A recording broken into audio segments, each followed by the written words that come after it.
Greetings and welcome to all of our podcast listeners, whether you're coming at us from Dimension Door or Shield Bash feeds.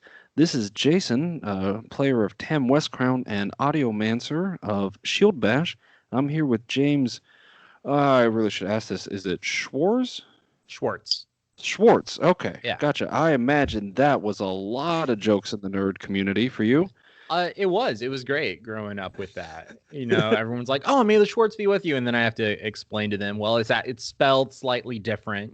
That Schwartz is Schwartz with a T, which is typically a Jewish heritage, and Schwartz without the T translates straight into Germanic, which is black. So yeah, and then they'd be like, "Oh, okay." And I'm like, "Yeah, you didn't need to know that. It's just a fun fact for you." Yeah, Spaceballs, cool. Yeah, yogurt. All right, let's go. Yeah. Woo.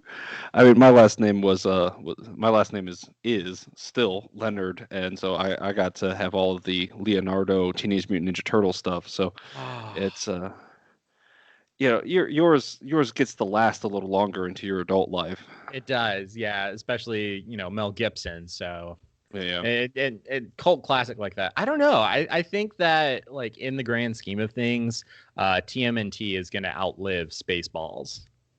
Probably. I mean, they do keep remaking it, but yeah, with all the revivals, and it's hip with the kids, and word to the kids. Yes, out there. But anyway, so again, I'm Jason. I'm joined by James from the Dimension Door podcast. Why don't you tell us a little bit about Dimension Door, James? Yeah, so Dimension Door is a Pathfinder actual play podcast, and we're playing through Paizo's Reign of Winter campaign.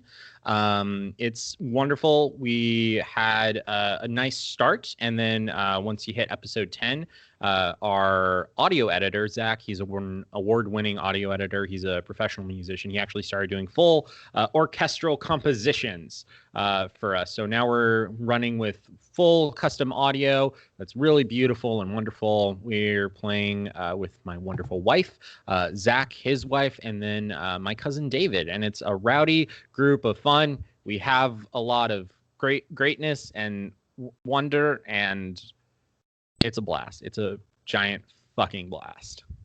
And it's one of two podcasts in your guys' in your family too.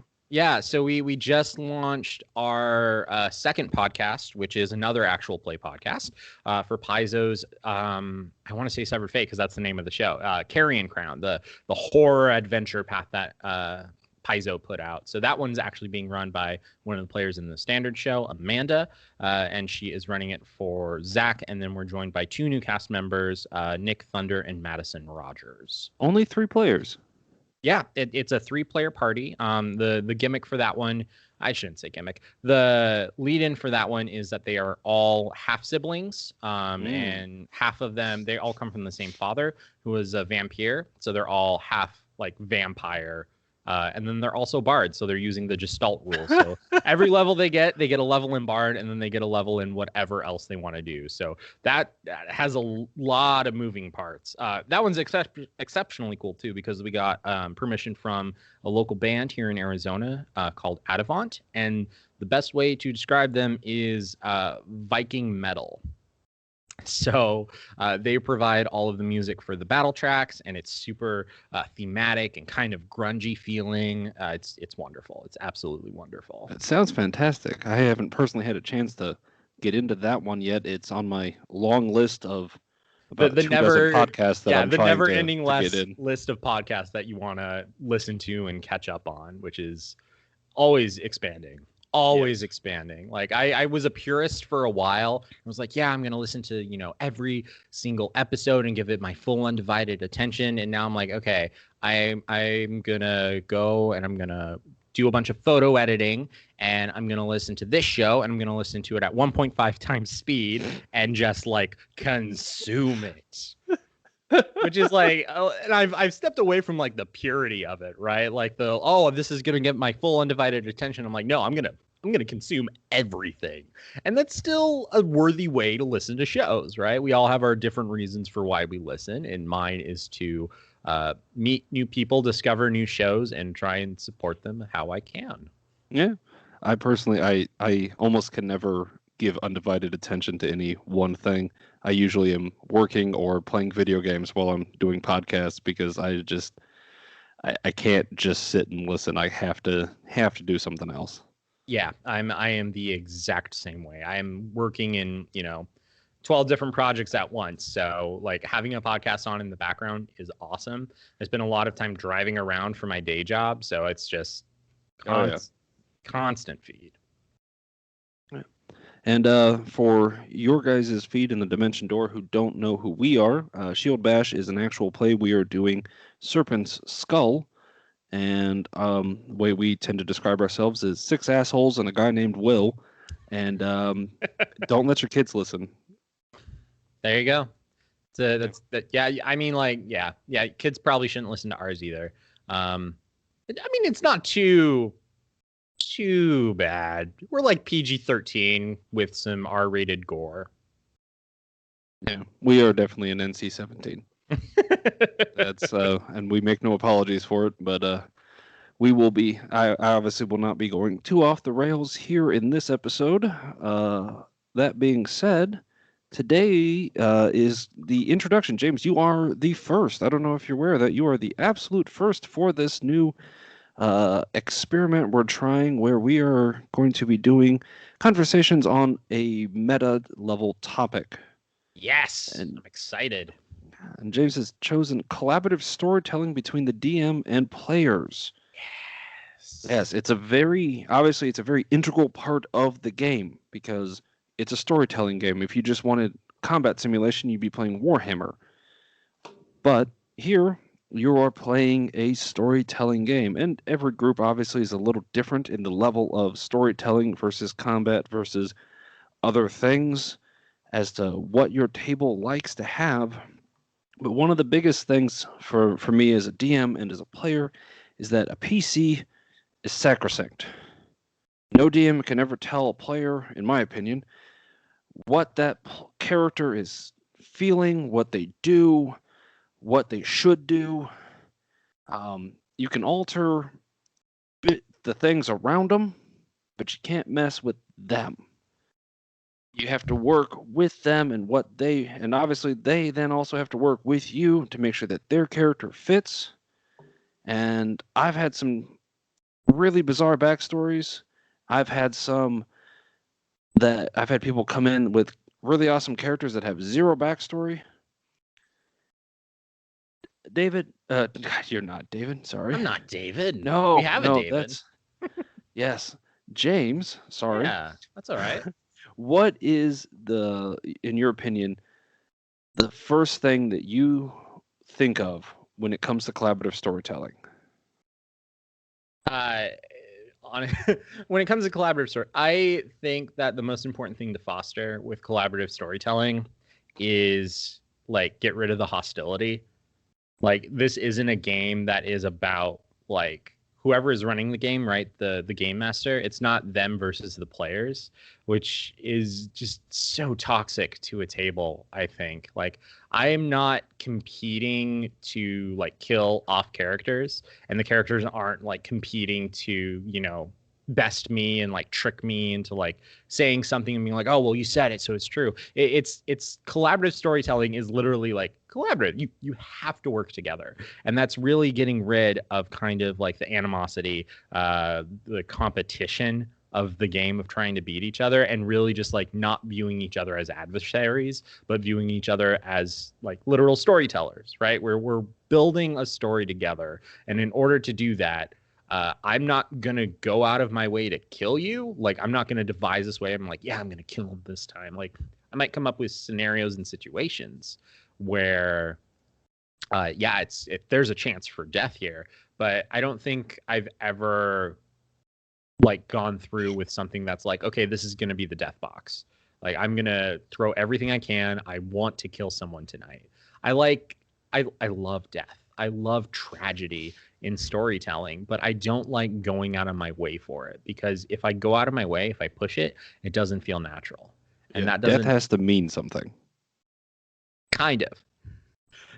I love that. I love it when deaths are big and heroic, but on the flip side of that, like, I love it when deaths are meaningless. As fucked up as that is, I love a really morose, meaningless death in a campaign, because I think the entire time we're playing, we're really walking the line between, fantasy and reality. There's a lot of like, the term is like bleed over, right? We have a lot of our own emotions and we put them in the game. And for me, one of the things that I like to try and help my players explore is the idea of obviously loss. Like when you lose a character, right? That's a huge blow, especially when it's your first character. I've done a lot of games for like first time players, and I always get really nervous the first time they die, because a lot of times, like after that first one, like they spent so much time working on him and then it's just gone. And they're like, I don't want to do this anymore. But I've never had a player quit after a death, which is good. They've always come back and they're like, yeah, the first one was hard, but like I understand it now. And it's like I understand why the death had to happen. Like it builds into the meaning of the world. But having a meaningless death, I think, is very reminiscent of reality, right? Because it sucks, but death is a thing in our own lives. And a lot of times when it happens, it's not big and heroic, and it didn't happen for like some greater glory. It just happened. Yeah. And that's kind of where I think a lot of people delve into like dark places, because they want to find the meaning behind the death and find the reason why it happened. But sometimes there isn't. Sometimes bad things just happen and we have to figure out how to move forward. And that's something that I love. I love a meaningless death in a game, because if it doesn't happen in a heroic way, it really just binds the party together, right? Anyone that's left, they are bound together by that tragedy, and it often opens up a lot of windows into people's emotions, and you get a lot better like crosstalk with players and their characters, and like everyone's comforting everybody. The characters in game are comforting each other, the players at the table are comforting each other. It's beautiful. It's fucking beautiful. And I love tragedy. I love tragedy so much because of that. Like I'm all for like having jokes and fun at the table and like, yeah, let's like grind this tower and solve the puzzle. But I love it. I love it when there's like an epic failure, a total tragic moment, because as much as tabletop games are like an escape, I still like them to mirror reality. And bad shit happens and tragedy happens in real life, and I love it when it's mirrored in game, because it is also a controllable environment, right? Like bad stuff happens in game, but we're all sitting at the table, we're safe. Like we are able to kind of pause time, talk everything through. I think it makes a safe space to start exploring these feelings of loss and grief at the table, which is great. And you can't do that if you're not working together. Because if you do have that kind of animosity at the table and somebody dies, it's fires are lit, the competition's on. I'm going to kill your monsters and how dare you kill me, and I'm going to stick it to you, that's not natural. You don't like go and stick it to the universe when your goldfish dies. You mourn it at 5 years old, and you realize that life doesn't last forever, and you figure out how to move on. Did I answer the question? Was there a question in there somewhere? There was, and you have done an A++ job where you answered the question and then a few others, I think.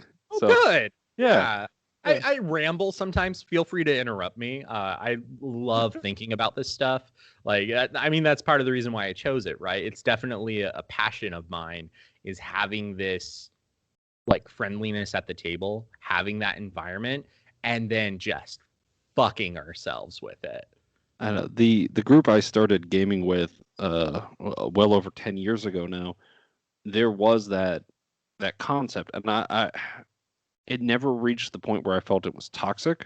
I mean, we're still gaming together, but it was always like, hey, make a save. What against? It's a will save. Okay, but what against? Well, just make a will save. I'm like, okay, well, I've got bonuses to like 5 things. Give me an answer. Whereas like everybody was trying to hide what they were doing because it took me years to realize like this is kind of a shitty way to play. Yeah, like it is.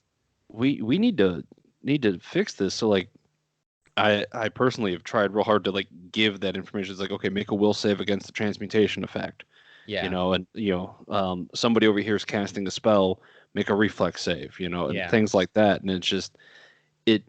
I've also found it just makes the game, not only is it a little more fun, but it just goes faster too, Yeah.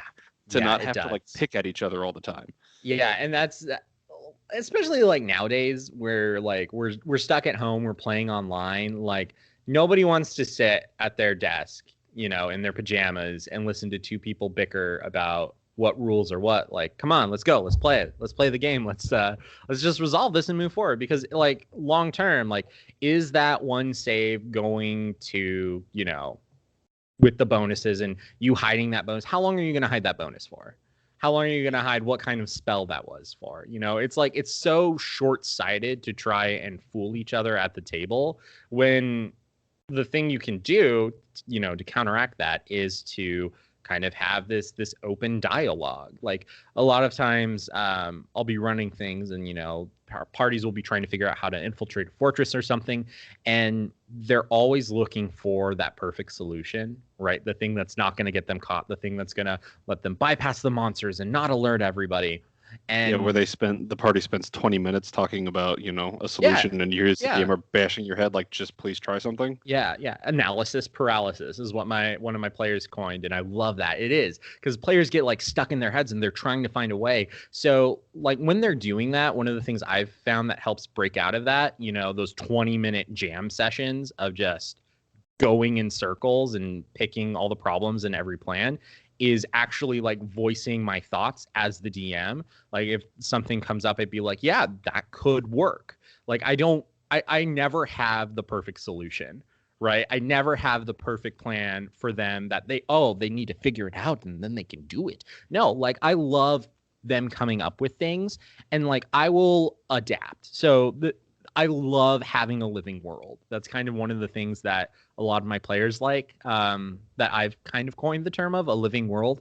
I make decisions for what is going to happen in the world and kind of when, and I have like set timelines. And so every choice they make, I try and like mentally adapt for it moving forward. So like if they come up with a plan that's like, oh, well, we're going to do this and this. And if it's going into an area I haven't planned before, I'm like, okay, so given my crazy ass world state, what are they likely to encounter? And that's always so much fun. Yeah. It's so much fun coming up with different ways to just throw like little things in their way, that make sense, right? Not trying to stop them, but make the plan seem reasonable and like the world and like the choice was there all along, and somehow they came across the right one because they had to do these different checks to get there and they encountered a thing, and a lot of times they're like, oh man, tell us more about that section. I'm like, no, I made that up.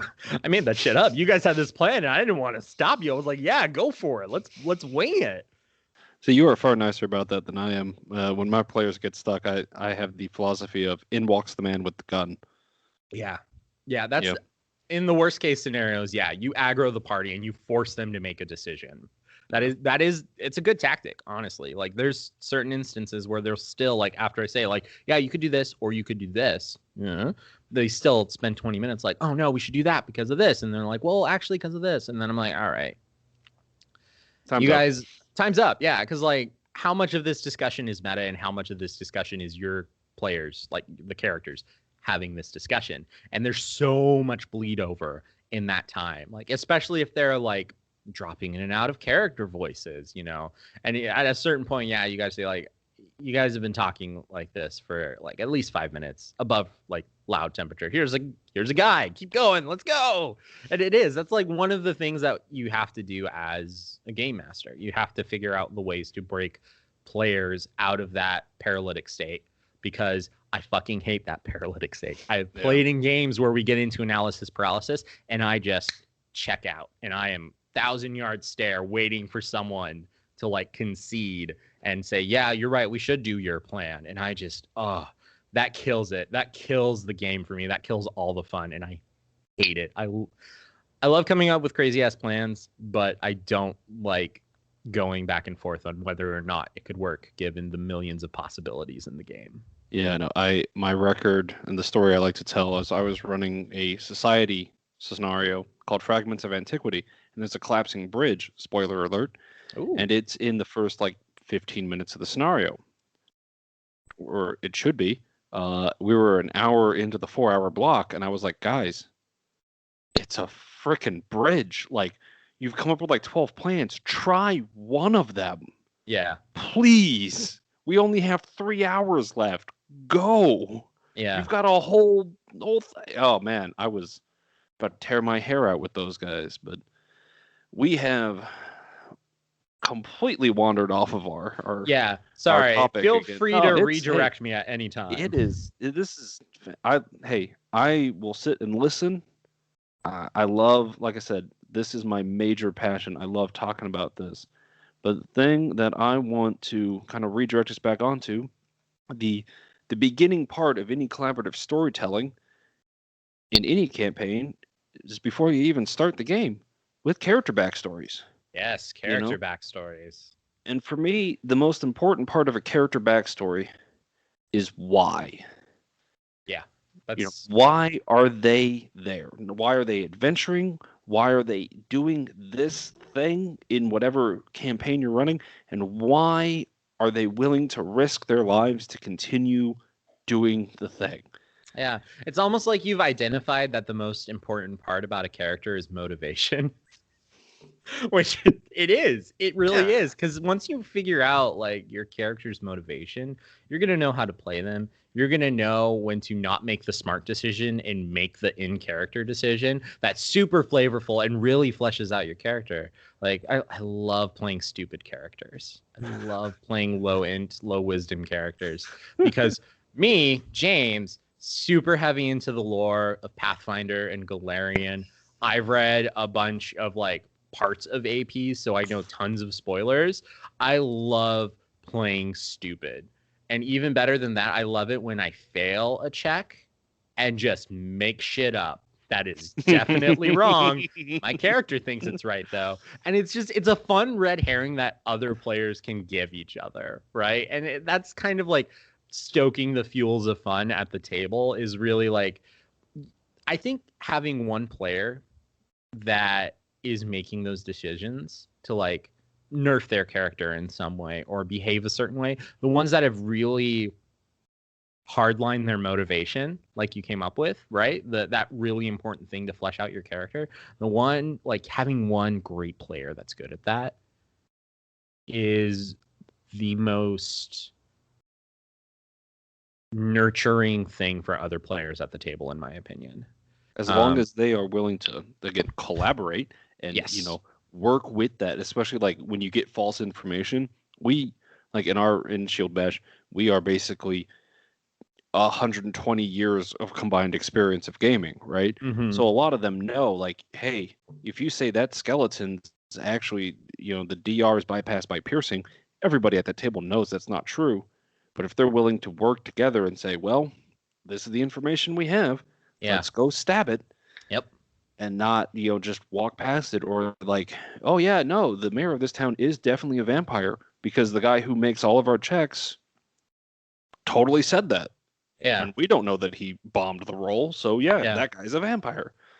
As opposed to just being like, well, that's clearly not true and moving on, and having that team moment. Yeah, you do. And it is. And that's the part that kind of feeds back into the collaboration. You have to all be working together and be on the same page. Because if there's people that are working on like a meta level against like what the narrative is, like what the characters should know and how they should be acting, if you have somebody on the meta level, that's not fun. That's giving your character like godlike premonitions of the universe. That's not realistic. You kidding me? One of the things I run into with a lot of backstories is that a lot of players confuse the what with the why. They come with a what they want, and I'm like, yeah, but like, why are they doing this? Well, because of this. I'm like, no, that's what they want. Why do they want it? Yeah. What's one of the main obstacles you tend to run into with backstories? People are too big for their britches. You mean that level 1 character who the fought level in 1 2 character wars? that fought in 2 wars and has this pact with this demon, and they're out to save the world, and that's not level 1. No. Look in any campaign setting, look at any of the NPCs, nobody has that kind of story, and they are all higher level than you. Yeah. And that I had to do that so many times where I'm like, oh, cool. Walk backward 4 steps, tone this down. And it's just like, I know that's what you want your character to be, but that is a character that has gone through a story, like an actual campaign that has been tried and true, and has like this medal, and they're already a badass. You're not there yet. You're little level 1 warrior with a wooden training sword. Go figure that out and come up with a story for that. And that's a big thing that I've seen happen, but it's also something that I completely understand. Like, I get that they want to have that kind of fleshed outness, because coming to the table with a really nice fleshed out character and having all those like past experiences helps you make further decisions. But having that level 1 starting cap for like who your character is kind of messed up. I think that's something that personally, very personally, probably very controversially, I think campaigns are wrong at starting most parties off at level 1.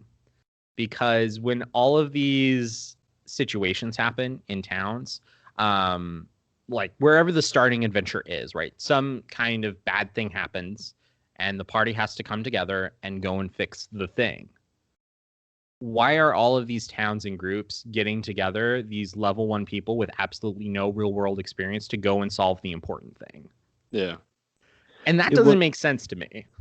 When I listened to Dimension Door, I actually was a couple episodes in. I'm like, are these guys level 3? They are. Yeah, I started everybody at level 3 for Dimension Door because it makes sense to me. You have, spoiler alert, this is all episode 1 spoilers, so not real spoiler alert. You have a noble woman that's been kidnapped. You have a supernatural pocket of winter, and there's just this small town full of like farmers and hunters, and let's send out a bunch of level 1s to go and save the extremely important noble who's been kidnapped. Why? It's understandable. Totally understandable. Looking through the back of the book and looking at all of the NPCs that are like level 4 and 5 and 7, they got better shit to do, like run their store and chop wood. How dare the mayor ask them for help? And anything you run out of Sandpoint, you're going to run into the same thing, because for all that Sandpoint's a small town, there's there's 2 bookstores run by level 5 retired wizards, and 2 alchemist shops run by, it's like the whole place is retired adventurers. Yeah. Like, why not send one of them out to solve this problem instead of sending out these green kids that are probably going to die? Like, that part in my brain, I haven't found a reason to make it work yet. Yeah. Like, I'm sure there's adventure paths out there that are more specific to that and why they do that, which is cool. But for Reign of Winter, it didn't make sense for me. Yeah. And that's why I started everybody off at level 3. I did a couple other like meta level reasons for it, but that was the biggest one. Yeah. Serpent Skull, I will say, makes a little more sense, because it's like your characters are shipwrecked. Yeah. It's like you're not chosen. Like you're thrust into the situation. Yeah. And that makes more sense to me. Like situations like that where you're isolated, where you have to, not because you've been chosen or have volunteered for some crazy ass reason, but because you are thrust into, like, it's like that saying about like some people are born great, some achieve greatness, and some have greatness thrust upon them. It's like that. You have greatness thrust upon you because you have to do it, right? You don't have a choice in that matter. But for a lot of these games, it's like you have a choice. Why did you all make the worst choice, sending the least experienced people out to solve the problem?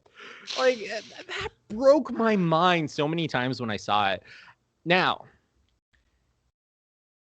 my own devil's advocate, I will never, ever, ever start a party off higher than level 1 if there are new players in the game. That's fair. If you have never played like Pathfinder before, I will never, ask you to make a character above first level, because that is horrific. Like any kind of new system, if your first character is going to be multi-leveled, oh my God, I would feel so fucked. I would feel absolutely fucked. Whenever I'd introduce new players back in the day, I was okay. You're going to play at first level human warrior. That's it. Like that's what you're playing. Like Yeah. You get a couple sessions in, you can switch, but like let's start with human fighter because it's the easiest thing. Yeah, that's a very good thing. We had a recent discussion going on our Discord. One of our listeners was like, "Hey, I'm never played Pathfinder, but I'm making a Pathfinder character for this game. What would you guys recommend? I want to kind of be a magic person." And I was like, "Okay, cool. Don't be a druid. Don't be a druid. Whatever you do not be a druid." And so I think there are very like introductory classes, right, for each of them. So like magic wise, if you want to learn the magic rules really well, but not be overwhelmed, I think you should pick a sorcerer. Like you don't have to worry about, spell prepping every morning. You just pick the spells. You aren't overwhelmed with options like clerics. Like you don't get your whole spell list and have to just digest it. Yeah. It's incremental build up, and you get to learn like the rules for like focuses, for components,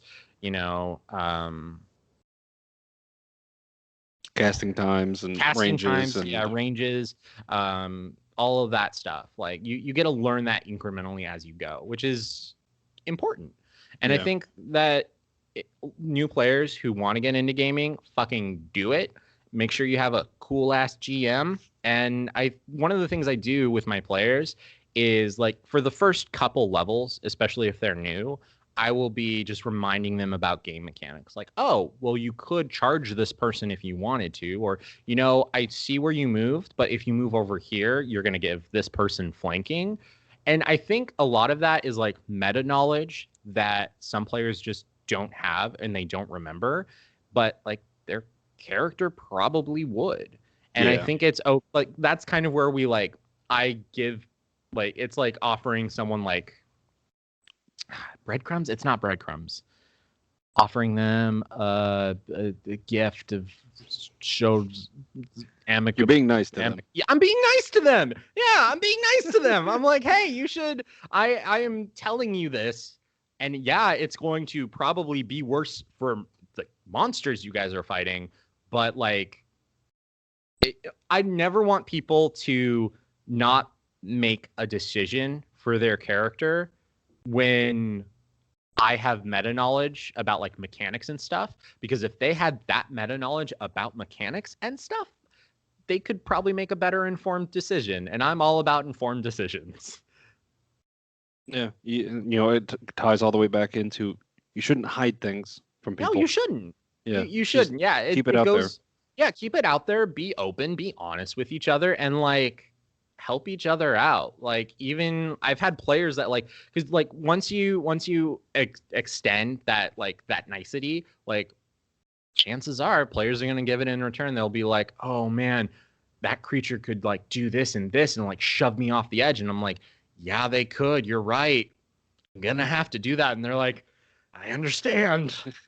Which is like, it's a big ask, but just having that like two-way communication open where it's like, I want the world to make sense, and I want everything to make a decision like based on the information it has. And when you start like hardwalling people based on meta information, like I had this idea of like this mechanic and everything like that. There are so many rules, right? I don't know all the rules of Pathfinder. There's too many. And I like reminding people about like the way certain mechanics work, or like little strategies about like action economy especially, is huge. You mean like, the core of the game, action economy? Yeah, the core of the game. If you like the core of the game is even complicated, but like if you aren't making decisions like based on like good knowledge of the core of the game, like I don't care if someone is playing like a level 3 fighter and they're brand new to the game, and you have like a veteran with like 20 years under the belt playing a level 1 fighter, that level 1 fighter is going to be played smarter and better than the level 3 fighter. And like if we look at that like in world, right? If you have that level 1 fighter that can like run circles strategically around the level 3 fighter, that doesn't make a lot of sense. And so really helping each other out at the table kind of evens that out, right? Because if everyone had the same meta knowledge, the level 3 fighter would beat the shit out of the level 1 fighter. Oh yeah. And so it is. It's that kind of, you need to be able to like be nice to each other at the table and remind each other about mechanics and rules and like accept that like, yeah, it's going to be good for you and it's going to be bad for you. But at the end of the day, it's all about making the informed decisions that are going to like let us have a great, awesome game. Have you ever had it gone particularly bad? Like if you ever had one player that is just, even when you're trying to help them, they just make it worse? Yes. Yes, I have. I have kicked them out of my game. I hate it, right? I hate the sticklers that are like so adamant and against like collaborative storytelling and then get caught up in the wargaming aspect of TTRPGs, which there's a time and a place for wargaming. I get it. That's not the game I'm trying to play. And I think that's something to make really clear when you're trying to form a gaming group is you need to make sure that everyone is on the same page with how they want to play the game. Because setting expectations is always very important. Yeah, because if you have one person at the table that's min-maxing everything, you know, they're just going to be clearing encounters because everybody else at the table is like, oh, we're in it for the role play and we have these cool, flavorful characters. And so if you have one person in the party that has gone through the trouble of making the most overpowered character they possibly can, you run into an almost insurmountable roadblock where you reach combat mechanics and it's either they're going to clear the combats every single time, no problem, and that can't be a narrative device anymore, or your combats are going to be so complicated and involve around killing one player that all of the other players can easily be wiped in the process. Yeah. And then that player with the min-max feels targeted. Exactly. Yeah. And counter design can be very complicated. It is a monster. And then when you have that lack of balance in the party, that's why personally I'm a big fan of Session Zero. Session Zero is so important. Yeah.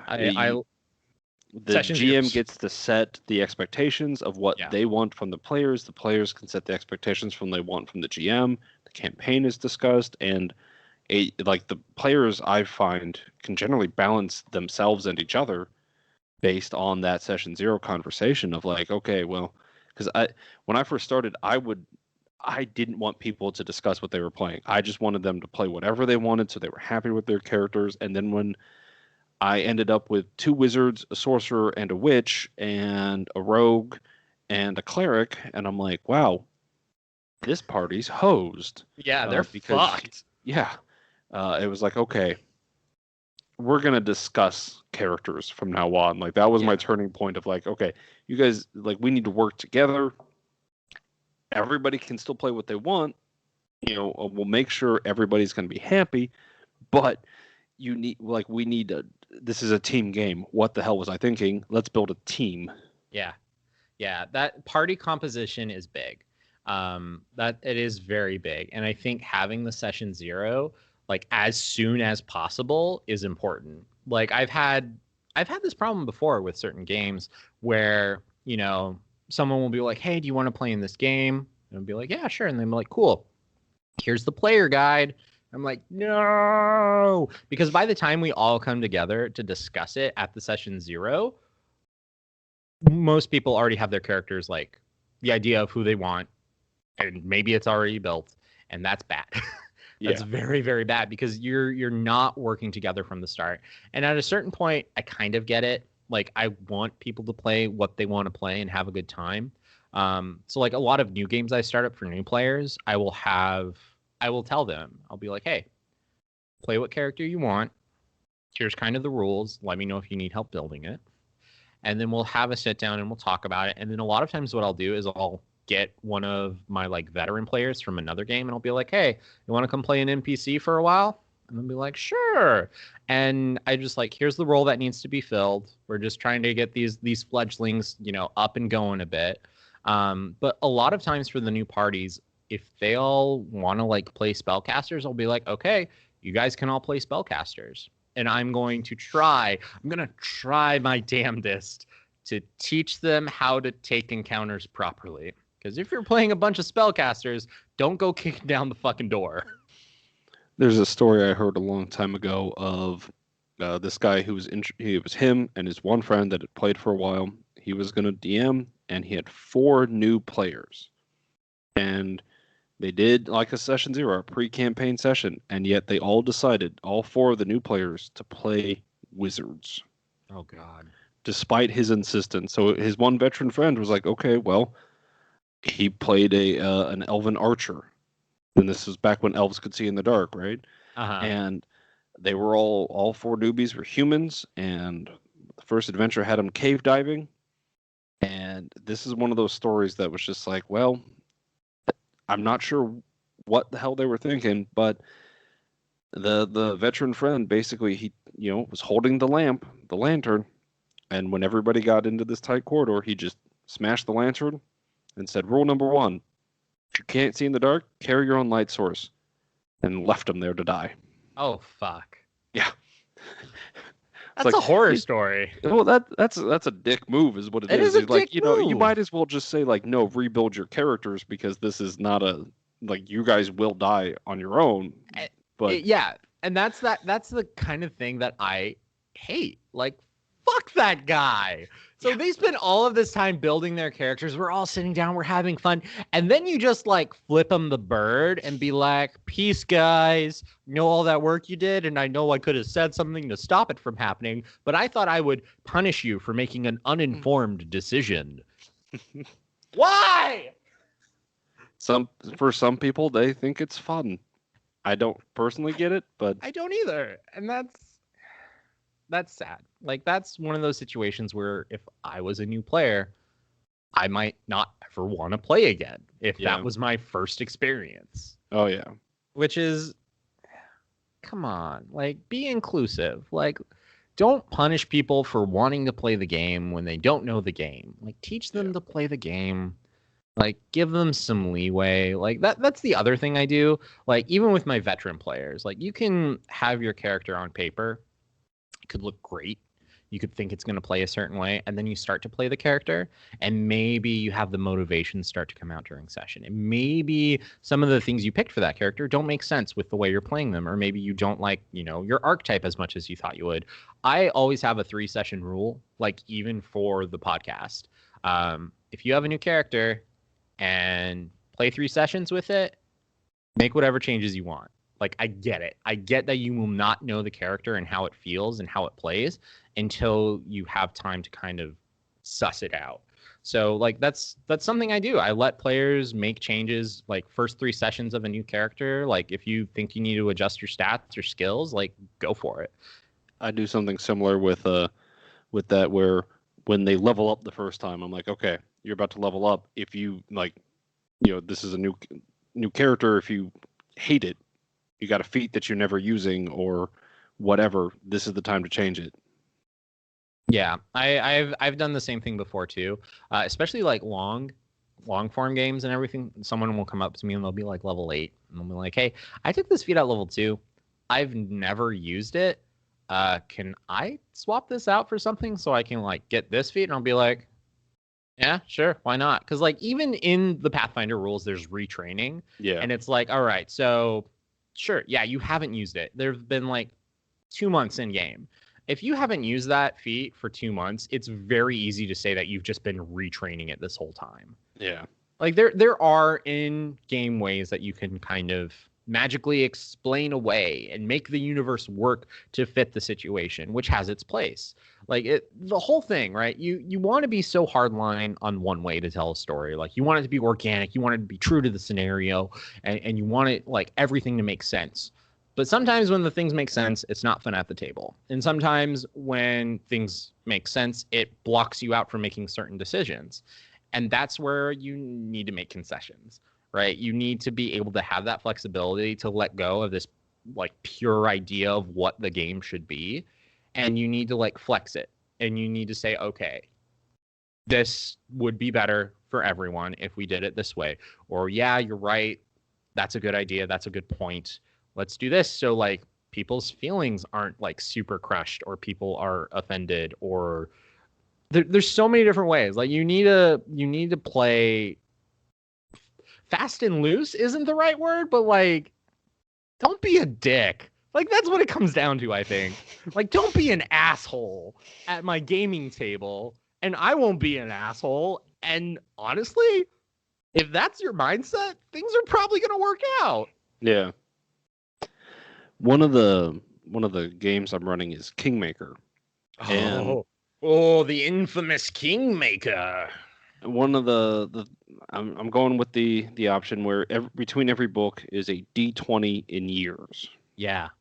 And I think it was the start of book 3. We essentially had a whole new party because so many years had passed. Most of them retired, and what have you.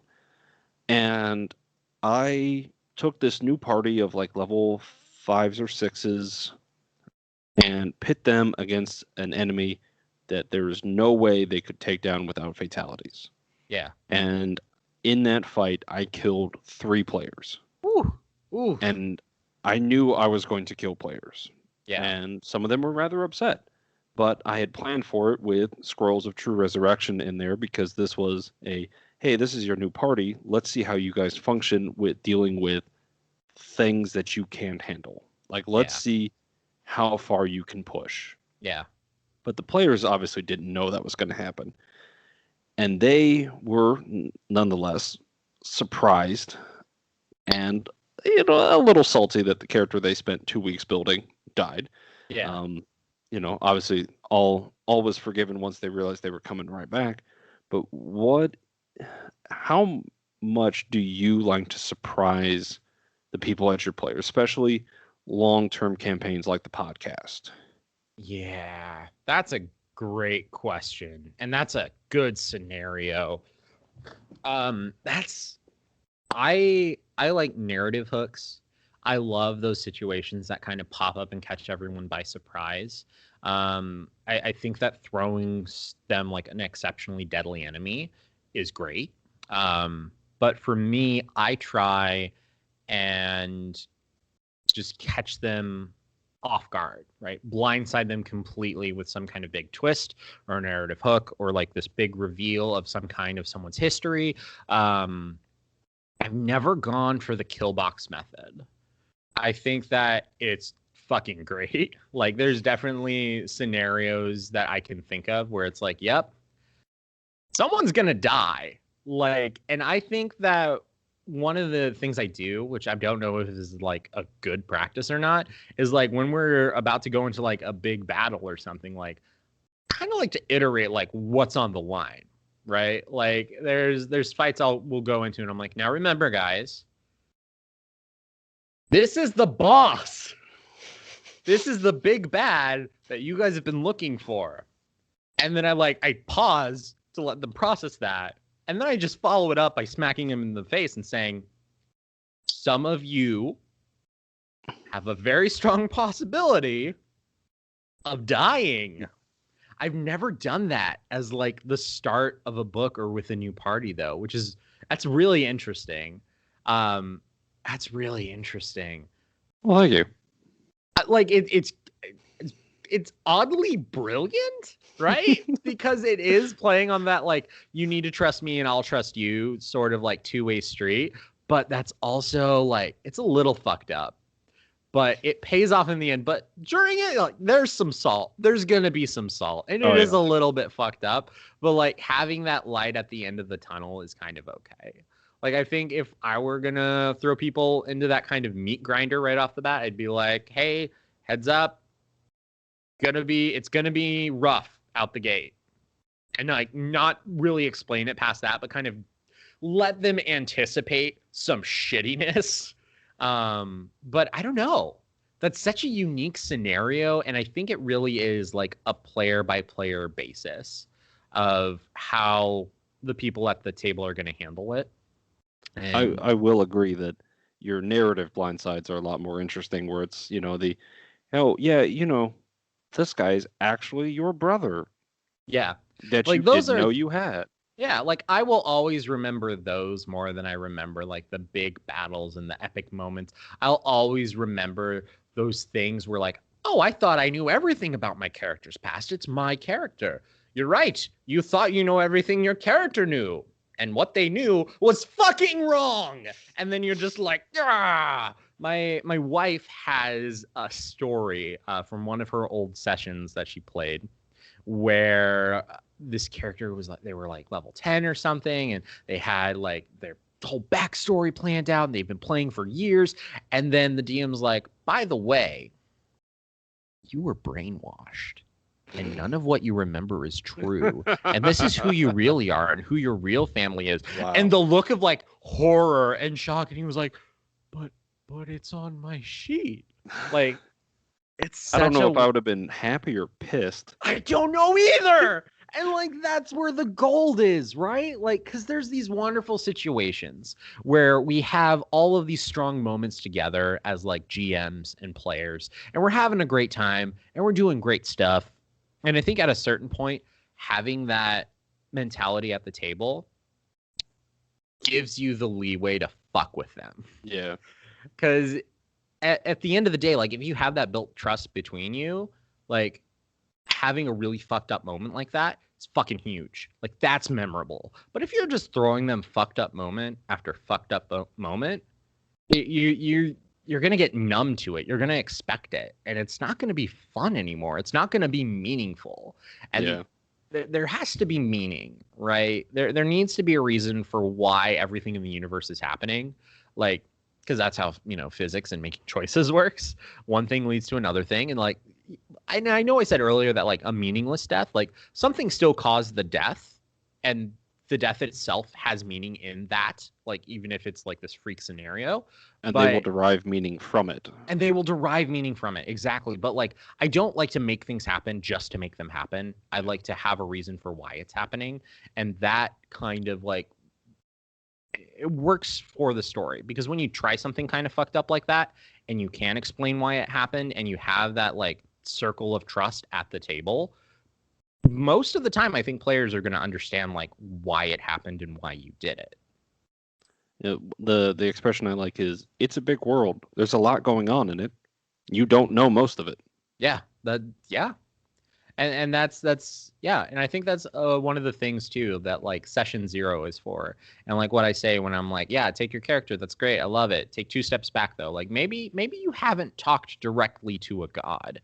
Maybe you haven't had direct divine intervention from a being from another plane. Let's take 2 steps back. Yeah, maybe you're not. Maybe you're not royalty. Yeah. Let's take those epics. Let's break you down a little bit, and let's tell that story, because I don't want to tell the story about like the Justice League saves the cat from the tree. I want to tell the story about little Bobby, the 3-year-old that built a ladder out of sporks to climb the tree and save the cat. That's a much more interesting story with the same objective. You don't get to play Buffy. You have to play Xander and Giles and Cordelia and all of them, because if everybody's Buffy, then Buffy's not special, and if only one person's Buffy, then nobody else matters. Yeah, and that's where session 0 comes into play, right? I don't want any one of my players to be more important than another. And so I think having those kind of narrative hooks, like I like to find like 1 or 2 things in a character's backstory that are meaningful to them and that I can play with during the game. Because if like one person has like 20 things to pull on, one, you can't incorporate all of them. Like that's impossible. But they also will have so many things going on that make them so much more important than the other players that it turns into like an RPG as opposed to an MMO. Yeah. And that's something that I really like to think about when I'm doing like games, is like this isn't a 1-person game, right? This is everybody playing at once, and everybody here is as important as the next person. Sharing the spotlight and all that. Yeah, sharing the spotlight, giving characters and like people time to shine, like coming up with these like different scenarios where like, yeah, maybe you throw in this one thing that is like this person is going to kick ass at this and everyone is going to appreciate them more for this and you're going to go together as a party and you're going to fucking love each other by the end of this game. How much do you tend to talk to your players about that ahead of time, or do you just like to be like, well, I'm gonna do this with your backstory, or how much of it is I'm actively doing this with your backstory, and you find about it in the session? When I tell people, I tell players that like, give me whatever backstory you want to come up with. I will tell you if I need to make changes to it or things don't matter. Like things don't matter. That's a bad way to say that. I will tell you if there are things in there that need to change given the world that is happening. Yeah. Right. If they come up with, it's happened a couple times where they'll like give me this big long backstory. I'm like, cool, let's change this, this, and this. And a lot of that too is like foresight for the campaign, right? Because like if they're like, oh well, I have, you know, 3 younger siblings and they do this, this, and this, and I'm like, oh cool. And then I look in the story and I'm like, oh, actually, it would be a lot more convenient narratively if I could bring one of these siblings into the story here. So maybe they have this slightly different profession or backstory or personality to make it fit into the game. And people are pretty good about making concessions in their backstories. And then there's other times where like they give me all the information. I'm like, okay, cool. You're good with this? And they're like, yeah, I'm great with this. And they'll give me like some really vague shit. And I'm like, perfect. And then I fuck with them on it. Like, that's where I get the twist because it's one of those things like they think they know their story so well. And then you're like, hey, that's your backstory. I did this, by the way. And they're like, oh my God, that's fucked up. I love it. And I'm like, yeah, it's great. So, like, I love it when players give me backstory. And I do tweak stuff in it from time to time. But a lot of times I give them a heads up. Like I tell them, I'm like, hey, I don't think that this and this works given the world we have. What if we did this? And I try and like have that conversation. Like whenever I want to make a change, I talk to them about it. I don't just tell them because that's kind of the collaborative part. Like give me some, take some, and I'll work with you too. And let's work on this together because I don't want to just like shoehorn you into a position that you don't want to be. Because like maybe this change that I'm trying to make is so important to your character's backstory that maybe I'm not seeing, right? Yeah. How much of it though do you do like when I say you're doing things with their backstory, I mean like in the game. Like, you know, hey, here's that brother that you mentioned. Here he is in the game. And he just walks in the middle of the session. And how much are you be like, hey, your brother's coming in this game. Make sure you know, be prepared for that. I fuck with people. Okay. I will ask the them, joys like, of DMing. It's the joys of DMing. Like I'll read through like the whole book and like maybe a little bit of the next book. Like I don't like to get too far ahead of myself because of this like living world idea going on in my head. If like by the time they finish the first book, they've made these really drastic decisions that the adventure path didn't plan on them making, I'm gonna have to. No, they always plan for everything in these adventures. Oh yeah, everything's pre-written. You never have to go off book. No. So like I read through like the first book, and then I'll be like, okay. And then I come up with like these different situations and I see these points and I'm like, hey, tell me more about this. Like, what do you think your characters? And that's one of the things I love to do. I love to give my players homework. I love to give them these little questions that I'm like, I'm going to get this information from you and you're not going to see it coming. Like, what's your favorite food? Oh, there's a cursed feast that actually has your favorite food in like 6 months. Oh, like it's those things, right? You're planting the seeds in your players' brains and you're tricking them into thinking they're giving you superfluous information. And you're like asking them questions about like their siblings and how did their sibling relationships affect them as people, and like what character aspects do they have, and like what was their relationship with their father like. And you're just like plucking in all of these things, right? Because they're relevant to the character and they're relevant as to who they are. And a lot of times like maybe players didn't think about that. And so having it be this fun homework time, right? Everyone's come together. We're learning about each other meta-wise, but a lot of times too, I found that those little decisions we make are easy threads to pull on later, but they're also easy threads for the characters to pull on themselves. Players will make their characters talk to each other about these things. They'll find little ways to reintroduce this meta knowledge into the actual narrative. So the players and the characters can be closer to each other, right? The characters can now be friends because the players knew this about the other One of the nice things that I have found for the mechanics side of that, the real nitpicky parts, is there's a website, miniworld.com. They've got a list of the 100 most important things to know about your character, and they dive into everything from who are your parents and like how do you feel about them, what do they do, to favorite foods, to heroes, and what is your biggest fear, to what color are your eyes. All of that stuff just gets picked apart. And I don't personally go through every single question for every single character, but I like to read through it and make those little decisions as I'm like, well, that's a thing. What would they do on a Saturday night if they didn't have anything else to adventure? Right. And that's another thing that can like really start to bring things out in characters is like Saturday nights. Like, what does your character do in downtime? Yeah. How the fuck do they relax? They just fucking killed like 20 goblins. That's stressful. I don't care what level you are. That's fucking nuts. Oh man. One of the questions I love that like really gets people fucked up is talking about the first time they killed a sentient creature. And like, how did they deal with that morally? And it's really interesting because like having that question, like after like a first big battle or something, and everyone's like, yeah, we had so much fun. And then asking that at the top of the game is like, tell me about your characters, the first time your character had to kill someone. That is like, and sometimes like the character's like, actually, this would be the first time. I'm like, great, play that out for me. And it's fucked up. It's a bit fucked up, but like it's the realism of the game. It's like it's the super villain. Yes. Let's go deeper into that. Tell me about your inner workings of your tragedy and trauma. And that's kind of where I get into my games a bit deeper. I love having fun with games, but I think that if your characters get like too kill happy, if they are just like, yeah, let's go, let's get loot the body, and like, let's capture this guy and let's, kill him and everything.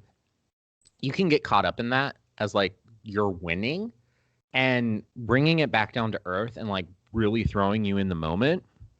I will fuck with you so hard on like people begging for their lives and like breaking out in tears and vomiting if they see gore.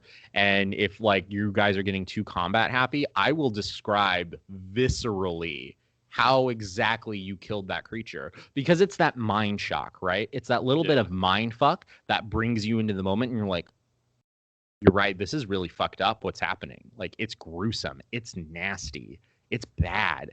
And that really slows people down. And I think it gets them more into the moment and into the story about what's happening. And it lets their characters react more naturally to how a real person would react, because we're in such like a culture nowadays of like video games and like running through stuff like that. Like, it's easy to have that bleed over with like a video game mentality and a wargaming mentality into your RPGs, because they share a lot of similar elements, and there is an aspect of wargaming to RPGs, but it's really bringing it into a mindset of like, how are you reacting to this? It's acting. Essentially, it's all improv, and you want to be reacting, not acting. Yeah, one of the things I like to do is every couple sessions I'll just start off with like, okay, we've been going through a lot. What are each of your characters thinking? Like, where's your headspace at right now? Yes. Like, what's going on inside? Because one of my groups, they really do just want that Greyhawk experience. Kill the monsters, take the loot, go home.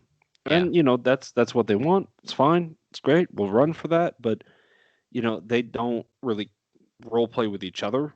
So having that conversation really helps build up their characters as well. Like, not just to each other, but I think a lot even for themselves, because they stop and go, well, what is my character thinking right now? Like, because I've just been thinking like, which spell do I use next? But like, I just went through 3 floors of a tower, and after marching all day, and my guys probably should be fucking exhausted. Yeah. Yeah, and that's kind of where we get into this other idea of role playing, like especially for a podcast. When one of my players, David, was like, "Hey, I'm going to play this kind of like mysterious stranger, like silent type, really kind of broody," and I'm like, "Cool, let's do that." He doesn't talk a lot, which isn't great for an audio medium. But one of the things we did is I'm like, when we start to like characters start to talk to each other and we talk about what's going on, describe what your character looks like, kind of describe their thought pattern and their process. And so he has probably a lot more exposition about what he's doing than he has lines, but it works because you Internal have monologue. internal monologue is wonderful for games. And it's a really good way. Like, I think everyone should do an internal monologue. Like, my character's kind of thinking about this and this, and this is why they're going to do that. And like, other than like, my character's going to open the door. It's like, my character is like, he's feeling kind of rushed. You know, he's nervous. Like, all of this stuff is happening. He just wants to get into the next space. And so, yeah, he isn't going to search for traps. He's just going to open the door and go in. And that's so much better than saying, I open the door. Yeah, no, I agree. Especially with an audio medium like, I mean, at the basis, podcasts are for entertainment. Yeah. We play for ourselves, but at the same time, we're recording it for an audience. So having that, because and it also helps you build and think about what your character's doing yourself. Because you know, as much as I will oftentimes just think, well, I'm doing it because of this, I struggle to give voice to the reason because it's just not a habit that I have. Probably something I should work on. Yeah, and I think that's another thing to point out. Like, playing RPGs, recording podcasts, it's all a process. Like, you're gonna know things now you didn't know a year ago. Like, in any aspect of the game or the production, like, it's constantly evolving and you're constantly changing with it. And you know what? That's fine. Oh yeah. Oh yeah. All right. Let's see. How long are we gonna go? Well, I was thinking for about an hour. Okay. Cool. Which we've we're an hour and 6 minutes here. We've covered all the topics. I didn't even have to bring some of these up. You went through all of topic 2, all by yourself. I did, didn't I? Yeah. Which is I mean, fantastic. everything kind of, it all feeds together, you know? It's all a nebulous jumble that, like, one thing leads to another and it all kind of interacts together in this beautiful fucking machine. All right. Well, that pretty much covered. Do you have any closing thoughts on collaborative storytelling? Yes. Closing thoughts on collaborative storytelling. Do it. Fucking do it. Like, make concessions at the table. Be friendly to each other. Work together to tell the story, because I guarantee you that's going to be more fun than trying to work against each other. Like, there's going to be less frustration. It's going to be more fun. The story's going to be way more interesting. And when you do those big kind of fucked up things, they're going to be accepted. And everyone's going to love each other at the end of it anyway. I think that's that. There you go. Yeah, be nice to each other so you can fuck each other up. All right, I'm done. That's good general life advice too. Just it's don't good be dicks general to each life. other. Yeah, no, but like, yeah, be nice at the table. Like, work together to tell stories, because like, I'm not gonna think of everything as like the guide for the story. I'm not gonna come up with everything. Like, I wanna hear what you guys are gonna come up with, because like, if I'm gonna, you know, maybe I only have the color blue in my paint palette, and maybe you have like red. Like, cool ass painting for like blue, I guess, but like, get some red in there. That's fucking great. I didn't think of that at all. Work together, be open to ideas, don't be a dick. My closing thoughts will be that I'll play the devil's advocate on this and say, make sure that you know, both sides of the screen are working together, because sometimes the DM has a story point that can't be changed. That's true. And you have to accept that. Yeah. And the DM, you need to be willing to change most of your other plot points that can be changed, or at least slightly, you know, maybe, you know, if you've only got the blue and you don't want it, can't be red, maybe it can be a little purplish. Yeah, just a bit, like, just get a little bit in there, like, make it work. Yeah. Nothing's set in stone, except for some things which are set in stone, in which case change the color of the paint it or something. I don't know. Yeah. There's some sort of deep metaphor in here that I think we're skirting around. So, listener, whatever metaphor that you're coming up with, that's it. Yes. And if you're colorblind, sorry, Pete. I'm sorry too, Pete. All right. Well, James, thank you very, very much for coming and talking to me. Well, being there at, I presume, your own home to talk to me in my hanging home. out in my own home, talking to you in your home, and this was wonderful. Let me know when you want to do this again. We'll come up with another topic, and I'll just word vomit on you again. Oh yeah, no, that'll be great. I'm hoping to hear from Jason Ellis from the What Do You Do podcast. If you're not familiar. Oh my God, yes. Yes, he was kind of the original motivation because he does so much for so many people I wanted to get him like, hey, everybody who doesn't know who this is who this is. Everyone needs to know who Jason is. He does an amazing job. I have found so many great shows because of it.